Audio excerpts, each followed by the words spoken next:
अंजू एक खूबसूरत और प्यारी सी लड़की जो अपने मौसी के बेटे के दोस्त के साथ रिलेशनशिप में था। ये रिलेशन लगभग 6 महीने से उन दोनों के बीच चल रहा था। इस समय उन दोनों के बातचीत के बीच अंजू का बॉयफ्रेंड अंजू से कहता है वो उसे बहुत खुश रखेगा।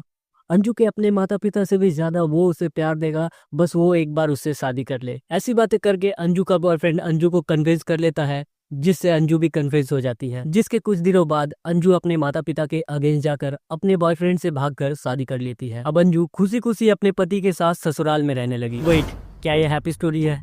नहीं। एक लड़की जो शादी से पहले ऐसे दिखती थी अब शादी के बाद ऐसी दिखने लगी, ये कोई हैप्पी स्टोरी नहीं। आप देख रहे डार्क वर्ल्ड, तो ये एक डार्क स्टोरी है।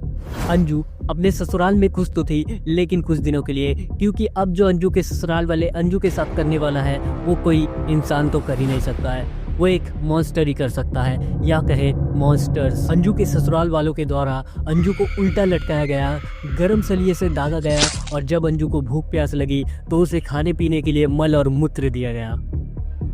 दोस्तों, मेरा यकीन मानो आज की स्टोरी सुनकर आप लोग अंदर से सहम जाओगे, बिल्कुल मेरी तरह। नमस्कार दोस्तों, मेरा नाम विकास है और आप देख रहे हैं डार्क वर्ल्ड। और आज मैं आप लोगों के लिए फिर से एक रियल डार्क स्टोरी लेकर आया हूँ। तो अब ज्यादा बातें ना करते हुए शुरू करते हैं आज की वीडियो को। ये कहानी अंजू पांडे की है, जिसने अपने पसंद के लड़के से शादी तो कर ली, लेकिन उसके किस्मत में तो कुछ और ही लिखा था। जिस लड़के के लिए अंजू ने पूरे संसार को छोड़ दिया, अपने माता पिता को छोड़ दिया, उस संसार ने अंजू को नहीं अपनाया। अंजू के पति और उसके परिवार वालों ने अंजू को इस कदर तोड़ा, अंदर से भी और बाहर से भी, जो कि इंसान थे या शायद नहीं थे, आई डोंट नो। उन लोगों से बचने के लिए अंजू को रात के अंधेरे में वो घर छोड़ना पड़ा। और सबसे बड़ी दुखद बात यह है कि जिस वक्त अंजू ने घर छोड़ा वो पूरे कपड़े में नहीं थी। आखिर ऐसी क्या बात रही होगी कि अंजू के ससुराल वालों ने अंजू को इतना टॉर्चर किया और अंजू को रात के अंधेरे में वो घर छोड़ना पड़ा, वो भी आधे कपड़े में। दोस्तों, ये जो तस्वीर आप देख रहे हो ये अंजू की शादी के बाद की तस्वीर है, क्योंकि शादी से पहले अंजू कुछ ऐसी दिखती थी। आखिर ऐसा क्या हुआ अंजू के साथ कि अंजू शादी के बाद ऐसी से ऐसी दिखने लगी?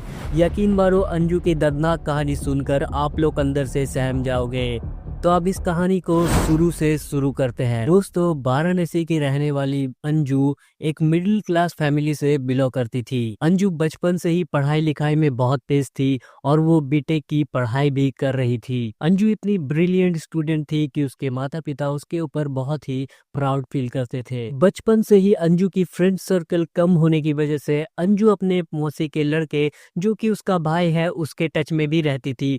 अंजू अपने हर प्रॉब्लम्स को अपने भाई के साथ शेयर करती थी, अपने गुड टाइम्स और बैड टाइम्स को भी, जिस वजह से उन दोनों के बीच एक अच्छी सी बॉन्ड थी। मगर यही भाई आने वाले समय में अंजू की इस हालत की कारण बनने वाला है। इसी बीच अंजू अपने भाई के दोस्त प्रयागराज में रहने वाले एक लड़के के साथ मिलता है, जिसके बाद उन दोनों को एक दूसरे से प्यार हो जाता है और वो दोनों रिलेशनशिप में आ जाते हैं। देखते ही देखते अंजू पांडे और संजय पांडे की रिलेशनशिप को 6 महीने हो जाते हैं और अभी तक ये दोनों एक नॉर्मल कपल्स की तरह रह रहे थे। लेकिन तभी एक दिन संजय पांडे अंजू को उससे शादी के लिए पूछती है। वो उसे मनाने के लिए उससे सातों जन्म साथ रहने की बात कहता है और वो उससे ये भी कहता है उसके माता पिता से भी ज्यादा वो उसे प्यार देगा। जैसे कि कच्ची उम्र के बच्चे अक्सर अपनी जवानी में ऐसी कई गलतियां कर बैठते हैं, वैसे ही अंजू ने भी एक गलती कर दी। इस वक्त तक अंजू को जरा सा भी पता नहीं था कि उसके साथ आगे जाकर क्या होने वाला है।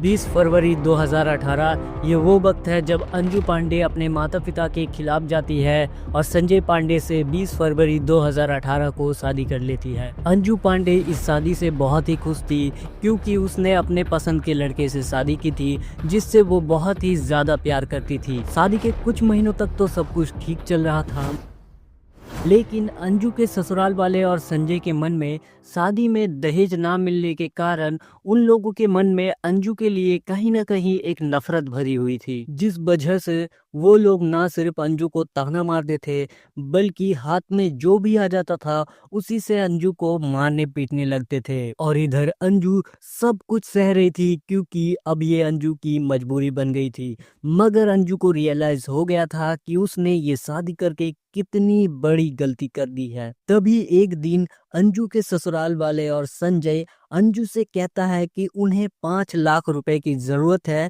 और वो अपने पापा से कहकर कहीं से भी 5 लाख रुपए ला कर दे, क्योंकि उन्हें उन पैसों से जमीन खरीदनी थी। लेकिन अंजू को पता था कि उसके पापा कभी भी इतने रुपए उन्हें नहीं दे पाएंगे।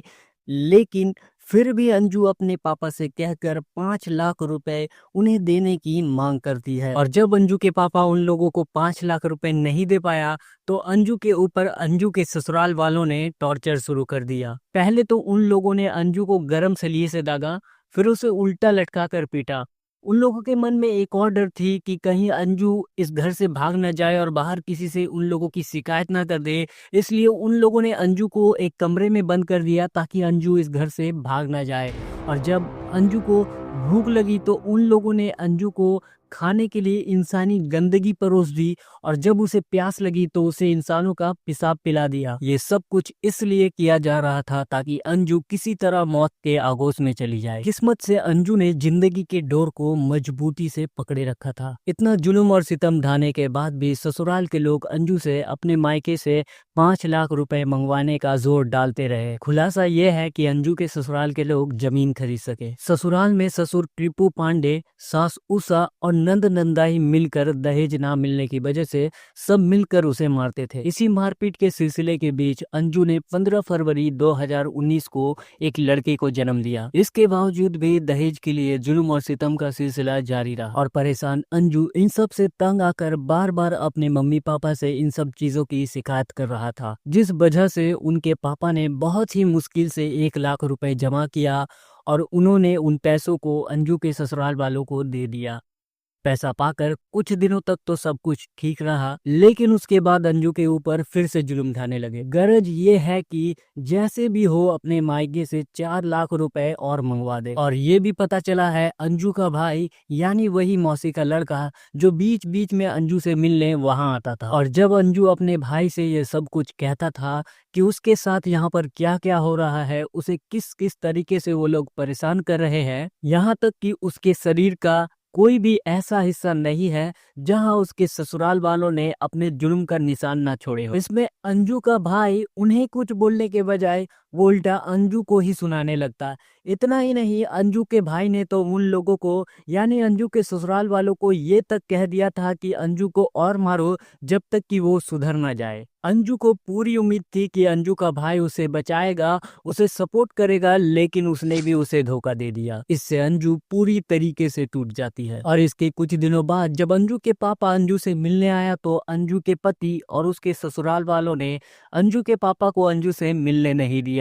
इतना ही नहीं, उन लोगों ने अंजू के पापा को वहां से बेइज्जत करके भगा दिया। और अब अंजू की आखिरी उम्मीद भी खत्म हो गई और अंजू फिर से उस चार दीवार के अंदर बंद हो गई। लेकिन कहते हैं ना, कभी भी उम्मीद नहीं छोड़नी चाहिए। ठीक इसी तरह अंजू को भी एक मौका मिला। एक रात जब अंजू के ससुराल वाले गहरी नींद में सो रहे थे तो अंजू उस रात को वहां से भागने की फैसला करती है। अंजू को पता था अगर वो आज की रात यहाँ से भागने में कामयाब हो गई तो वो पूरी तरीके से आजाद हो जाएगी। लेकिन उसके मन में एक और डर था, अगर वो भागते हुए पकड़ी गई तो हो सकता है उसके साथ और भी बुरा हो, जिस वजह से अंजू हड़बड़ी में वहां से भागने के चक्कर में बिना कपड़ों में ही आधी रात को वहां से निकल जाती है।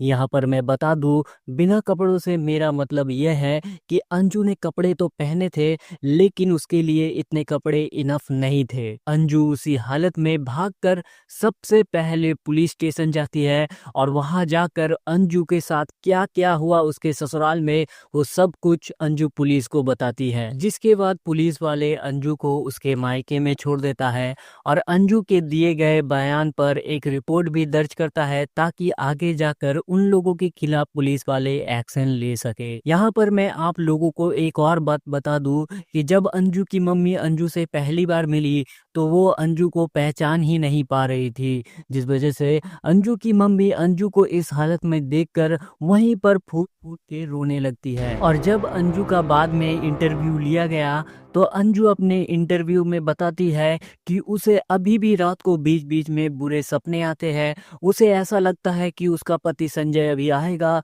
और उसे मारने लगेगा। लेकिन जो भी हो, अंजू अभी सुरक्षित है। और आप लोगों को ये रियल क्राइम स्टोरी कैसी लगी, आप लोग हमें कमेंट करके ज़रूर बताएं। मिलते हैं एक और नई वीडियो में, तब तक के लिए बाय।